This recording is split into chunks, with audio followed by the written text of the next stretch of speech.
Hello Bitzbox, this is Craig from Bitzbox.co.uk here, and in this video I'm going to be trying out some of the new contrast paints from Games Workshop. So let's just get straight to the desk and we'll have a look.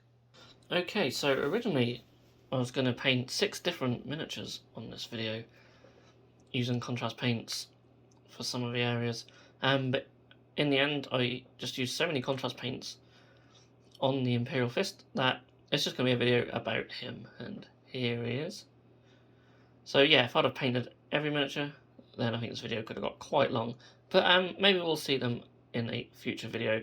I'm certainly going to be testing the contrast paints on all of them, so I'll film footage and then, yeah, probably release that in the future as well. So yeah, we're going to tackle the Imperial Fist.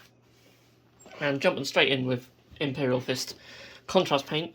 I've been so excited to use this ever since I saw other tutorials online, other people trying contrast paints, and just saying how good it was. And honestly, this paint did not disappoint. You can see straight away it's just covering the primer really well. I've used the White Scar primer, which, yeah, seems really nice, giving me a nice flat surface to work from. And yeah, this paint just goes on beautifully. Now, one thing I've noticed with some of these contrast paints, as you'll see throughout the video, and this one included, a lot of them are just like very thin acrylic paints. I have no issue with that because they are an absolute pleasure to work with. I'm not a huge fan of contrast paints in general, if I'm honest. I do prefer working with thinned out acrylics. So colours like this yellow are actually really good. On the flip side of that, you ironically don't get a lot of contrast. So I'm now taking the orange, and we're going to mix in some of the yellow with it, and this is going to be the shadow colour, and I'm going to carefully apply this to all the shadow areas. So because of their thin nature, this is almost like glazing in shadows or using a very select wash. As you can see already, it's starting to just give a little bit more depth to this colour.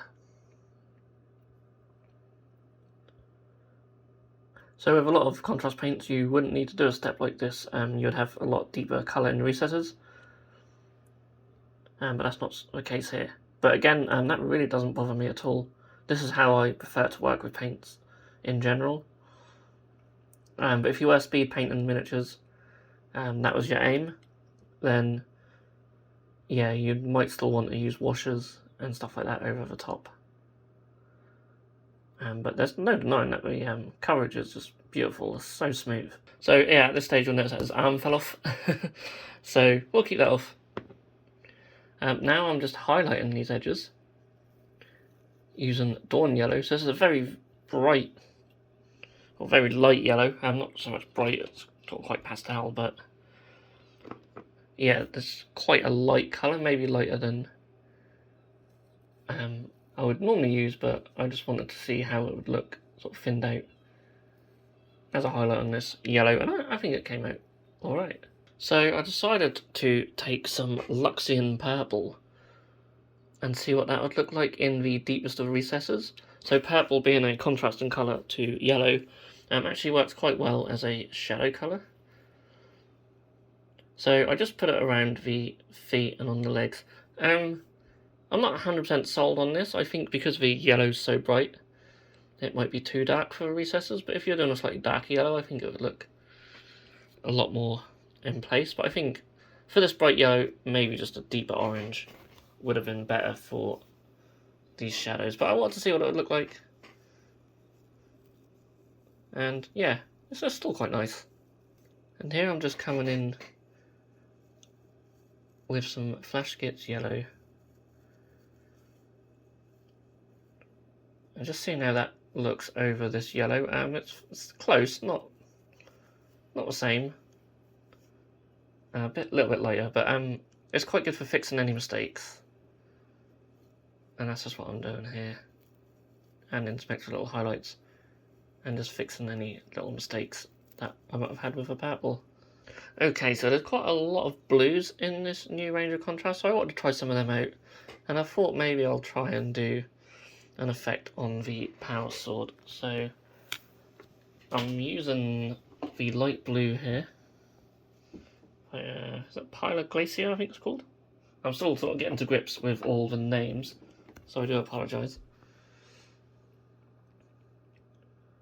To be honest, this whole sword came out a bit of a mess. I'm just going back and forth, trying to blend these colours out a little bit.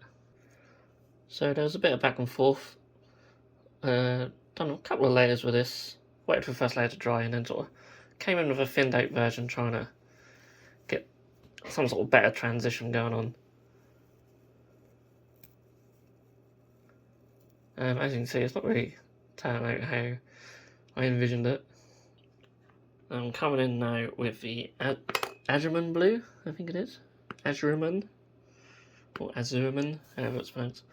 That's a darker blue now.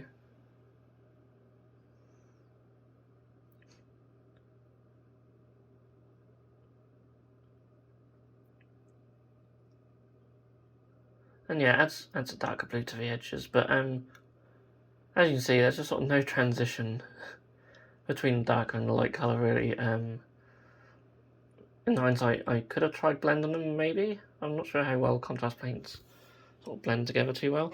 So I just kind of left it at that and moved on to the Sigvald Burgundy, because this colour looks absolutely beautiful.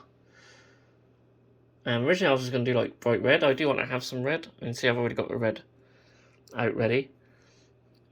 But I saw this colour and I just had to do it on the tabard, all the cloth areas, and I think I'll do it on the banner as well. It's just a beautiful colour. And you see, this is more like a contrast paint. It still has quite a good thick smooth coverage, but it does add a little bit more depth to the shadows. Now I'm taking bar red now. So there's a bit of a strange colour scheme I'm going for here. I'm going for like bright red on the chest eagle and on the shoulder pad trim. I'm just an excuse to use these colours, really. Again, this is another paint similar to the yellow, where it's more just like a very thin acrylic paint rather than contrast. There is like just no depth here whatsoever. I don't think I even go over it with a shade, but I should have done, really. You just get a nice smooth red. But don't get me wrong, again, I love the consistency. I'm taking Hagarats Sewer? Garagax? Oh, no, Garagax Sewer. The biggest challenge of this video is pronouncing everything, clearly. I started putting this on the purity seals and quickly realised this is way too dark. So I'm just going to use my normal method of painting the purity seals, using one of the flesh colours. What do I use? I use Rakar Flesh. So yeah, ignore what I'm doing here completely, it's just too dark.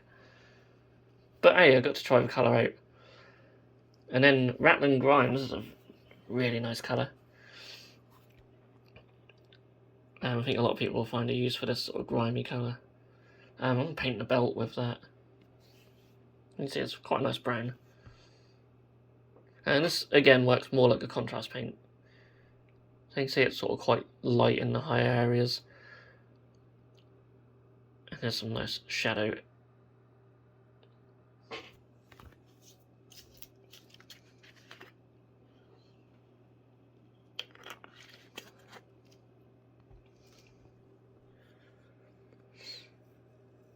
So next I'm taking the black, I can't remember what it's called, it is Black Legion, and painting all the little areas like black.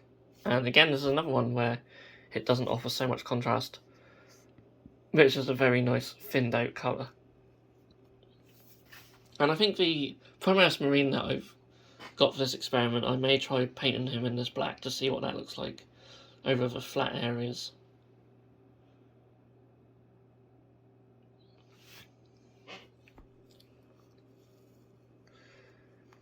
And I'm just going to thin down some purple just to go over the power sword and just sort of tint that area slightly. I'm only using water to thin it out. I probably should use contrast medium, but never mind.